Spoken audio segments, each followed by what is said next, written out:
Bonsoir à tous, soyez les bienvenus sur Monaco Info pour votre JT. Voici les titres de ce mardi 17 octobre. Le sport, une réponse pour la paix, c'est le thème du Forum international Peace and Sport qui débute ce mercredi en Arabie Saoudite. Il rassemble l'ensemble des acteurs de la paix par le sport. Nous rejoindrons sur place Yannick de Bever. Dans ce contexte géopolitique tendu, les conséquences sur l'économie mondiale sont nombreuses. Comment se préparer à une deuxième guerre froide? C'est la question que posait Ludovic Subran lors d'une conférence du Monaco Economic Board. Le chef économiste du groupe Allianz y répondra également sur notre antenne. Nous reviendrons aussi sur cette escape game sur l'égalité dans le monde du travail, une manière de sensibiliser aux discriminations dans le monde professionnel, et ce de manière ludique. Il est le père de la cuisine moderne. Auguste Escoffier est une véritable légende dans le monde de la gastronomie. Son histoire est intimement liée à Monaco. Son arrière-petit-fils Michel Escoffier sera notre invité en fin de JT. Il peut être un enjeu géopolitique et diplomatique. Le sport est une force pour la paix, une valeur que Peace and Sport s'efforce de développer depuis une quinzaine d'années. Pour partager ses expériences, l'organisation monégasque ouvre à partir de ce samedi son forum international en Arabie Saoudite. Bonsoir Yannick de Bever, vous êtes à Riyad pour Monaco Info. Bonsoir Émilie, bonsoir à toutes et à tous. Le forum international Peace and Sport est un événement bien connu des Monégasques, mais cette fois, il est délocalisé. Nous sommes à Riyad, dans la capitale de l'Arabie Saoudite, pour l'événement que l'on va appeler le Middle East Forum. C'est un événement international global qui rentre dans la politique de l'Arabie Saoudite de sortir de l'économie dépendante entièrement du pétrole. L'objectif est de mettre le sport au cœur de la politique, au cœur de l'éducation des Saoudiens, puisqu'il faut savoir qu'ici, 67% de la population locale ont moins de 35 ans. Il s'agit donc, à travers les règles, les valeurs du sport, d'ouvrir le royaume d'Arabie Saoudite à l'international et d'attirer le plus d'événements sportifs. Ce Peace and Sport Middle East Forum en fait partie, tout comme bon nombre d'autres organisations. Il y aura par exemple le 28 octobre prochain le combat entre Francis Ngannou et Tyson Fury, pour ne citer que ça. Il y a une candidature pour les Jeux Olympiques, il y a une candidature pour la Coupe du Monde de foot. Tout ça rentre dans la vision 2030 de l'Arabie Saoudite. Pour ce forum, bon nombre de personnalités seront présentes pour soutenir la paix par le sport, à commencer par Son Altesse Sérénissime. Le prince Albert II fait le déplacement depuis l'Inde jusqu'ici pour soutenir cette cause. Il y aura également Didier Drogba, vice-président de Peace and Sport, Sadio Mané, vainqueur l'an passé du trophée Socrates, remis à l'occasion de la cérémonie du Ballon d'Or. Il y aura le prix Nobel de la paix 2014 également. Bref, du beau monde, tout ça orchestré par Anne-Laure Bonnet, maîtresse de cérémonie. Ce Middle East Forum promet beaucoup au niveau de la paix à l'international, et ça se passe ici à Riyad, en Arabie Saoudite. Et vous l'avez dit Yannick, le prince Albert II prendra part à ce forum international de Peace and Sport en Arabie Saoudite. Il était auparavant en Inde où il a participé à la 141e session du Comité international olympique. Plusieurs sujets ont été abordés comme les Jeux olympiques de Paris 2024 ou de Los Angeles 2028. Lors de la deuxième journée de session, le prince souverain a été réélu à l'unanimité membre du CIO. Son entrée remonte à 1985 et il reste très engagé. Il préside notamment la commission durabilité et héritage du CIO. Il est temps à présent d'accueillir notre premier invité. Ludovic Subran est chef économiste du groupe Allianz. Il animait lundi une conférence du Monaco Economic Board qui posait cette question: comment se préparer à une deuxième guerre froide? Bonsoir Ludovic Subran. Bonsoir Émilie. Pour recontextualiser, la guerre froide, c'est une longue période de forte tension entre les États-Unis et la Russie. Qu'est-ce qui vous amène à parler d'une possible deuxième guerre froide aujourd'hui ? Je crois que depuis l'élection de Donald Trump en 2017 et le triplement des barrières tarifaires entre les États-Unis et la Chine, on sait qu'on s'attend à une forme de tension. Et entre-temps, il y a eu Covid et il y a eu la guerre en Ukraine, deux formes de guerre chaude. Et depuis, en fait, on voit un retour de l'interventionnisme, du protectionnisme et du légalisme. Et donc, moi, j'appelle ça une deuxième guerre froide parce que ça ressemble vraiment à cette période d'antagonisme géopolitique qui pèse sur les marchés et sur les décisions de politique publique. Et qu'est-ce que cela représenterait pour l'économie mondiale ?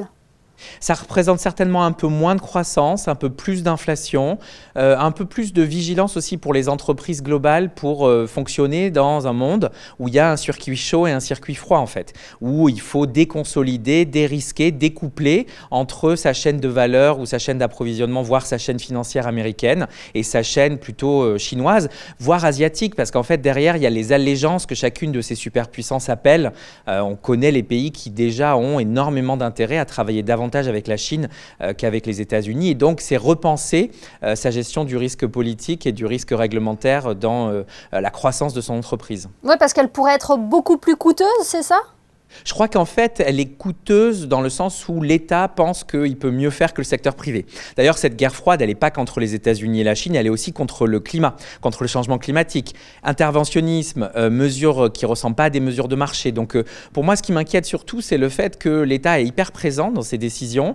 Ça fait des situations où les entreprises sont très surprises par le fait du prince, les risques d'expropriation, de confiscation, les risques de normes qui explosent. Et donc, ça veut dire se préparer un peu différemment. C'est vrai, peut-être quand on décide un investissement ou quand on décide une activité de fusion-acquisition, la penser un peu différemment parce qu'elle pourrait être plus coûteuse par la friction, mais aussi plus coûteuse parce que du jour au lendemain, vous pourriez être pris au piège de ces tensions géopolitiques alors que vous faisiez juste des affaires dans telle ou telle géographie. D'autant plus que l'année 2024 s'annonce aussi comme une année fortement politique, marquée par de nombreuses élections, dont les élections américaines. Ah oui, 2024, c'est l'année ultra longue. 75% du PIB mondial est amené à voter. On pense bien sûr aux élections américaines en novembre, on pense aux élections européennes en mai. Taïwan, l'Indonésie, la Pologne vient de voter, l'Équateur vient de voter. On a l'Inde, les élections parlementaires en Inde. Donc ça va être une année assez compliquée et surtout à suivre pour, d'un côté, l'attentisme qu'elle peut créer auprès des agents économiques qui se disent je vais attendre de voir si Trump est réélu ou ce qui se passe en Indonésie pour décider des mesures fiscales ou des mesures d'accompagnement que ces pays vont mettre dans mon secteur, dans mon entreprise, et puis de l'autre, des surprises. Et donc, on sait que les marchés n'aiment pas trop les surprises, notamment quand on a déjà des taux très élevés et un besoin pour les États de baisser petit à petit leur empreinte budgétaire pour être un petit peu plus solvable. Ludovic Subrin, est-ce qu'on peut dire qu'en ce moment, on est en pleine permacrise, c'est-à-dire une crise devenue permanente ? Moi, j'aime pas trop ce vocabulaire parce que ça fait vendre. Hein. Il y a plein d'auteurs qui écrivent là-dessus. Je trouve qu'on a toujours des risques à l'horizon. Moi, ce qui m'intéresse, c'est comment on reprend le contrôle sur une partie de ces crises, comment on s'y prépare.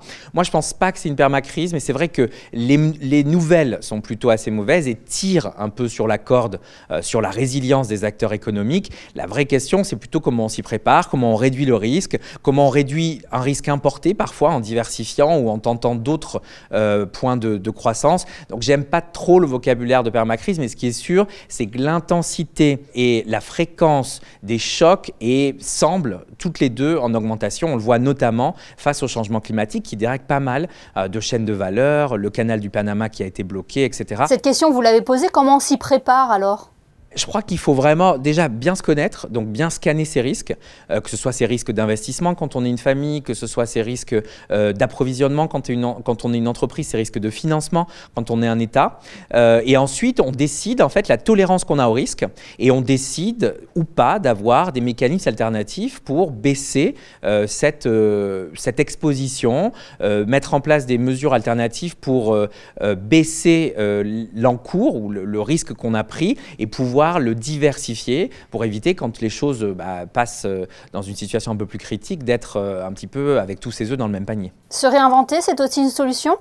Toujours, se réinventer, toujours. Non, c'est l'innovation qui nous sortira de là. Si je pense à la guerre froide contre le changement climatique, en fait, on peut parler de rationnement, d'étatisme, de nucléaire, de centralisation. On peut avoir toutes ces nouvelles qui, en fait, donnent pas trop envie de faire du changement climatique une lutte permanente. Ou on peut aussi se dire qu'en fait, on n'a pas encore inventé totalement des solutions qui seront forcément décarbonées, qui seront toujours porteuses de croissance, de lutte contre la pauvreté et les inégalités et qui certainement amèneront des nouvelles solutions entrepreneuriales. Moi, je suis plutôt dans le camp des optimistes et de ceux qui pensent qu'il y a toute une partie à inventer ou à réinventer pour les solutions contre ces situations de tension-là. Et ça s'applique aussi aux tensions géopolitiques, ça s'applique aussi aux tensions sur le marché du travail, à toutes ces tensions, c'est vrai, qui s'accumulent aujourd'hui dans une situation économique un peu plus chahutée. Je veux dire qu'il y a 3 ou 4 ans avant qu'on ait ces 3 méga-crises qui nous ont quand même changé dans nos perceptions du risque, mais aussi dans notre appétit au risque.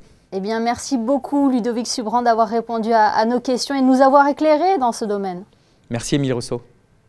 Le 15 septembre dernier, le gouvernement princier annonçait la suspension des négociations concernant l'accord d'association entre Monaco et l'Union européenne.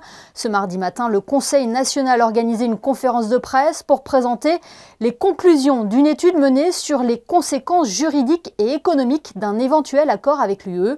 Je vous propose d'écouter Régis Bergonzi, président de la commission en charge du suivi de la négociation avec l'UE au Conseil national. Certaines choses étaient déjà anticipables et nous le sentions arriver, c'est-à-dire qu'il y avait une casse sociale liée notamment avec la perte de la priorité nationale qui était quelque chose qui aurait fait beaucoup de mal non seulement à la communauté nationale mais également à l'ensemble des acteurs économiques de la place pour la très écrasante majorité. Acteurs économiques d'ailleurs. On a d'ailleurs reçu ici au Conseil national et deuxièmement, il y avait cette question fondamentale et qui est le moteur atomique dans le cœur de la plupart des élus, moi notamment à titre personnel, c'est les débouchés professionnels des générations futures. Et sans priorité nationale, on a pu, notamment le cabinet PwC, le volet économique de cette étude, a démontré que plus de la moitié des débouchés professionnels existants aujourd'hui auraient été supprimés par la signature de cet accord. Il y a eu une erreur qui a été commise en 2015, ça a été de penser qu'un seul accord allait solutionner toutes les difficultés possibles, toutes les questions juridiques dans tous les sens à 360 degrés. Ça, cette idée et cette erreur, nous l'espérons, ne sera plus jamais commise et on va pouvoir se concentrer uniquement sur des accords sectoriels qui nous intéresseront, comme par exemple en matière d'industrie, comme par exemple en matière de RGPD. On n'est pas en opposition avec l'Union européenne, on fait tendre notre législation vers celle du continent qui nous entoure. Aucune difficulté de ce point de vue. Maintenant, à notre rythme et pas un jour et nuit, un grand bouleversement, tout serait par terre. Non, il n'en est pas question. Ouvrons une page sport à présent avec la 3e journée d'Euroleague qui débute ce soir. La Roca Team joue mercredi à Belgrade sur le parquet de l'Étoile Rouge. Objectif, montrer un tout autre visage après la défaite face à Bologne vendredi dernier. Réaction au micro de Frédéric Elion. We still, search, certain chemistry connection between the players, and it's visible that some things are not working perfect, especially in our offense, we have to do small things much better, to play any EuroLeague opponent, here in this moment I don't see too much of opponents, it's more about our reaction. Il faudrait qu'on arrive à enchaîner et puis à, comme je dis, lancer un peu la machine et redevenir un peu le rouleau compresseur monégasque, c'est un peu ça. C'est bête à dire, mais mentalement, rien que ça, être à 1-2 plutôt qu'à 0-3, ça change beaucoup de choses. Ça, c'est sûr. Non, ça c'est clair, ça change tout. Donc voilà, comme je dis, je pense que l'équipe a besoin de confiance et c'est aussi comme ça qu'on va aller la chercher en engrangeant des victoires, mais surtout aussi avec la manière, sentir que les choses se passent sur le terrain et qu'on arrive à d'un côté très bien défendre et puis avoir des ballons de relance pour jouer vite. Je pense que c'est un peu l'ADN de Monaco, donc voilà, il faut retrouver ça. We can't put too much pressure on ourselves because it's the third game of the season. But for sure, we would like to get our first win under the belt. Last year it didn't take this long. The year before it didn't take as long. So we just gotta come in with the right mindset. They will travel. Here decision, will be made in, game day. Étoile Rouge de Belgrade-Monaco, c'est donc ce mardi à 20h. Tous les soutiens sont bons quand on prépare des Jeux Olympiques, qui plus est quand ils se déroulent à domicile. L'athlète Théo Andan s'entraîne activement pour atteindre ses objectifs. Pour l'épauler, le vice-champion du monde du relais 4x400 avec l'équipe de France pourra notamment compter sur la Société des Bains de Mer. Une convention de partenariat a été signée dernièrement en présence du prince Albert II. Prenons la direction des Greens de Mougins dans les Alpes-Maritimes. Les lieux ont accueilli un tournoi de golf caritatif organisé par la banque Haviland Monaco. Fabien Bonilla et Thomas Deus reviennent sur cet événement donné au profit notamment du Monaco Collectif Humanitaire. Le Royal Mougins Golf Club a servi d'écrin pour une compétition, la 4e édition du Haviland Golf Club, mais la première avec un but caritatif. 45 personnes réparties dans 15 équipes ont participé à cette compétition sur le 18 trous de ce golf emblématique de la région. Après la compétition et le déjeuner, une vente aux enchères a été organisée au profit du Monaco Collectif Humanitaire et de la French Connection Football. On estimait que d'organiser un événement comme celui-ci avec autant de personnes, on pouvait mettre à profit une association et que ça bénéficie à une association et pas que à l'image et la notoriété de la banque. On pense que ça fait partie des missions aussi auxquelles la banque se doit de participer à la vie collective, la vie associative à Monaco. Parmi les golfeurs d'anciens sportifs de haut niveau, tels que le rugbyman l'international français Benjamin Fall, l'ancien footballeur Olivier Véniaud, passé par l'ASM, le footballeur et entraîneur brésilien Chris, ou encore un entraîneur que l'on connaît bien ici, Claude Puel. On a la possibilité d'associer la défense d'une association monégasque et puis également de prendre du plaisir à travers le golf et puis quelques connaissances également. Donc c'est toujours sympa de joindre l'utile à l'agréable. Voilà. C'est au profit de belles associations et de fondations. Donc voilà, il y a tout qui est réuni pour faire plaisir aux uns et aux autres. Plusieurs lots ont été proposés lors de cette vente aux enchères. 2 maillots du joueur de l'équipe de France, le meilleur marqueur tricolore Olivier Giroud, un maillot avec lequel il a joué au Milan AC et un maillot de l'équipe de France lors du match France-Irlande. Sans oublier une paire de chaussures et un maillot de Raphaël Varane à l'occasion d'un match de championnat avec Manchester. 2 organismes ont pu profiter des fruits de cette vente aux enchères, l'association French Connection Football et le Monaco Collectif Humanitaire, qui est, vous le savez probablement, un regroupement d'associations monégasques créées à l'occasion des 50 ans du souverain. Le Monaco Collectif Humanitaire opère des enfants venant de pays en développement de malformations cardiaques. Le parrain n'est autre que Olivier Giroud. 3 jeunes enfants qui viennent d'être opérés étaient d'ailleurs présents à ce déjeuner. C'est très important parce que d'abord on fête 15 ans du Monaco Collectif Humanitaire. Donc nous avons 500 enfants, plus de 500 enfants qui ont été opérés. Et aujourd'hui, il y a une extension donc, des possibilités d'intervention dans 4 centres qui sont le Mali, Madagascar, Burkina Faso et Sénégal, ce qui montre l'intérêt et la passion que toutes les personnes réunies autour de ces associations et du Monaco Collectif Humanitaire ont mis autour de ce projet. 4 400 € ont été récoltés lors de la vente, plus 2 000 € donnés par l'organisateur, soit 6 400 € à se partager entre le Monaco Collectif Humanitaire et la French Connection Football. Intéressons-nous à présent à cet escape game sur l'égalité dans le monde du travail. Un rendez-vous qui avait pour but de sensibiliser au sexisme et aux discriminations dans le monde professionnel. Plus de détails dans ce reportage d'Émilie Flamin et Jean-Alexandre Dordet. C'est pas loin, vous n'êtes pas loin. Ils ont 1 heure pour finir leur mission. On est en train de chercher les indices dans le milieu personnel, dans une maison, qui pourraient nous prouver qu'il y a une égalité, peut-être en cas de harcèlement, je ne sais pas en fait, pour l'instant, on est en train de le chercher. Charge mentale, stéréotypes ou encore égalité salariale. Alors vous pouvez l'étudier, c'est intéressant, mais on cherche 2 bulletins de salaire dans la pièce. À mon avis, il va y avoir une inégalité. Ah, c'est là en dessous, d'accord. À travers 5 pièces et par équipe de 10, les participants doivent chercher et fouiller chaque détail pour décrypter le message qui se cache derrière. Il y a une salle dans un bureau où là on va parler plutôt de recrutement. Il y a une salle qui est l'afterwork qui peut parler justement d'ambiance détendue et qu'est-ce qui se passe à ce moment-là. Vous avez le milieu familial. Et comme ici, le terrain de sport où ça peut amener des différences, des fois des propos déplacés. Une fois la salle explorée, vient le moment des questionnements et des constats. Alors on a un petit questionnaire, donc la première question, est-ce que quelqu'un juste peut le lire comme ça? La charge mentale, c'est quoi? L'effort mental de se souvenir de tout ce qu'on doit faire dans une journée, et Dieu seul sait qu'on en a beaucoup. La charge de devoir faire toutes les tâches ménagères, la responsabilité quotidienne de planifier, organiser la vie du foyer et réaliser des tâches.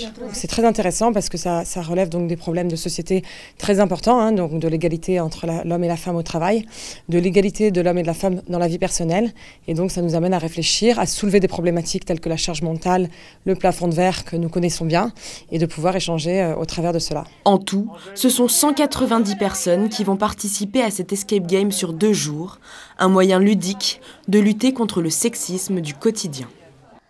Et cette escape game était notamment organisée par Fightheads Monaco et la Croix-Rouge monégasque, deux entités qui se sont mobilisées dernièrement pour venir en aide aux personnes vivant avec le VIH pour faire face à la catastrophe dont a été victime le Maroc. Une aide d'urgence de 15 000 € a été reversée à l'association de lutte contre le sida au Maroc. Dans le reste de l'actualité en images, la 23e édition de la Semaine de la langue italienne dans le monde se déroule en ce moment même.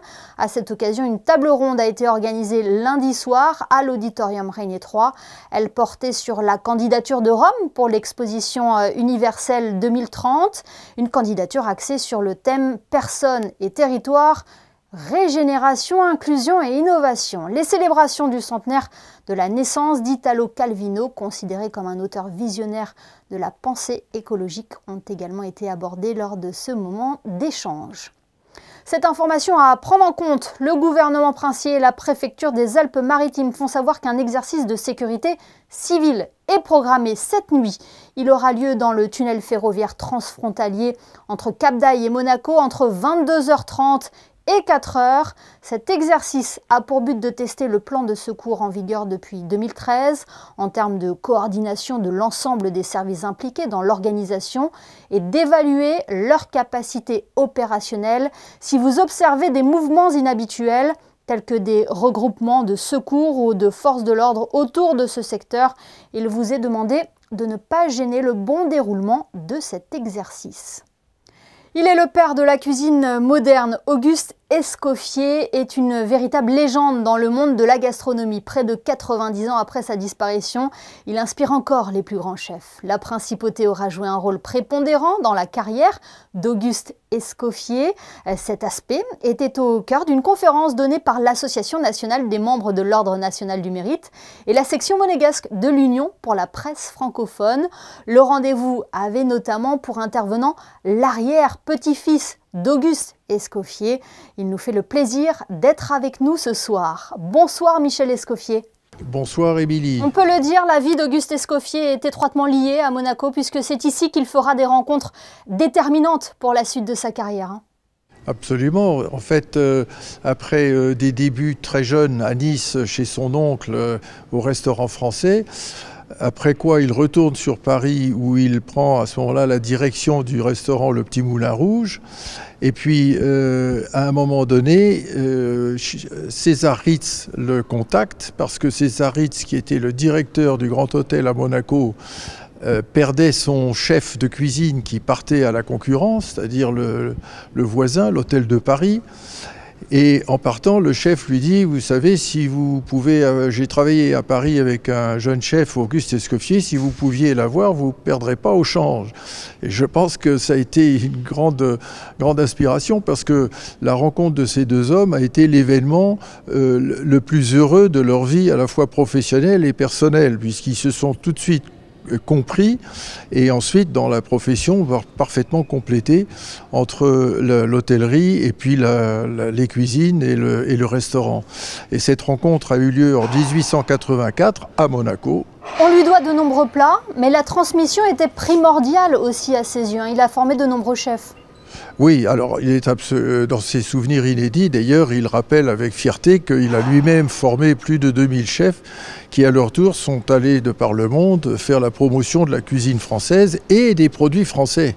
Il était très à cheval également sur le fait que la France avait cette chance d'être le pays qui avait les meilleurs produits de la terre, les poissons de la Méditerranée et de l'Atlantique.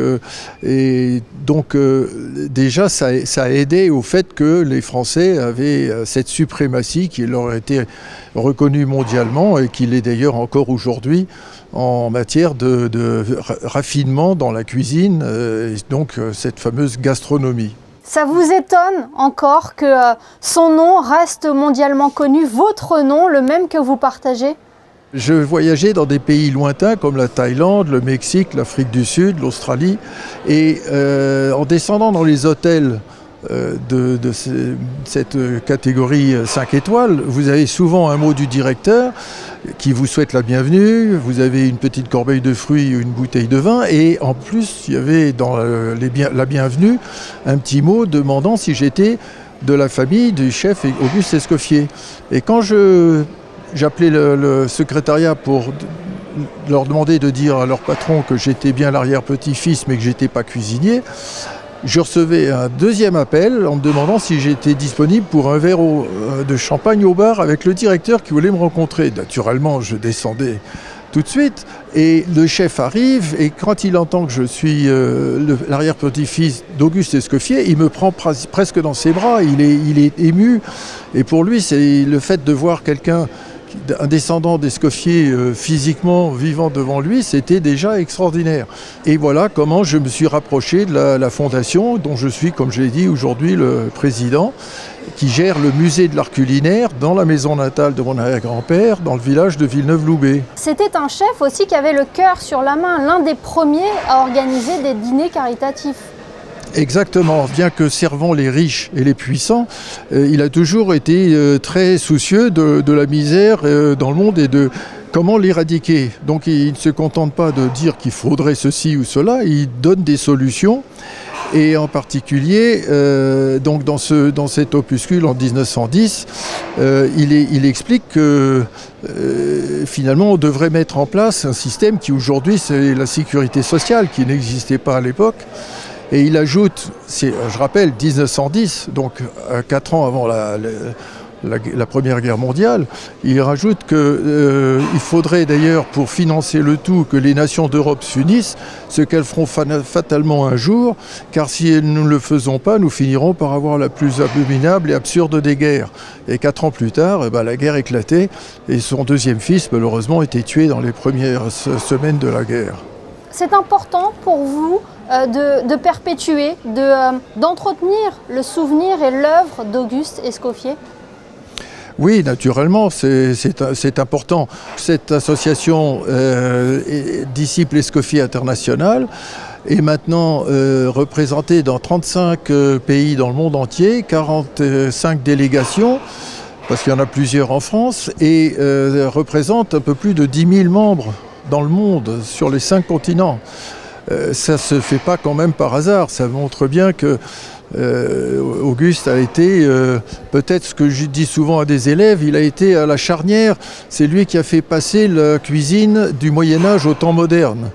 Eh bien, merci infiniment, Michel Escoffier, d'avoir été notre invité ce soir sur Monaco Info pour nous parler de votre arrière-grand-père, Auguste Escoffier. Merci. Merci. Un coup d'œil sur vos prévisions météo avant de refermer ce journal. Quel temps fera-t-il mercredi, Frédéric Hélion? Le temps va encore se dégrader, Émilie. La pluie fera son apparition avec des averses prévues toute la matinée. L'après-midi, la pluie tombera de façon un peu moins intense. Les températures seront comprises entre 15 et 19 degrés. Mercredi 18 octobre, vous pourrez souhaiter une bonne fête à tous les Lucs.